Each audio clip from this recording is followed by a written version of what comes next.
Welcome to பிக்கு stories Tamil. ஒரு காகம் மனித மொழியில் பேச ஆரம்பிச்சது. அருண் மேலே பார்த்தான். அவன் கண்கள் பெரிதாயிற்று. அந்த காகம் அவனை பார்த்து பேசினது. அருண், நீ என்ன செய்கிறாயோ நான் எல்லாம் பார்க்கிறேன். அருண் பயந்தான். ஆனாலும் அடுத்த நாள் அவன் வழக்கம் போல் விளையாடப் போனான்.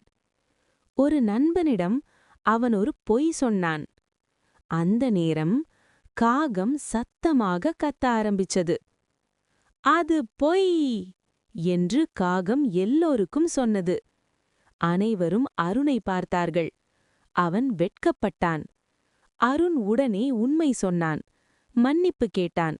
காகம் அமைதியாக உட்கார்ந்தது. அருண் இனிமேல் உண்மை மட்டும் பேசினான்.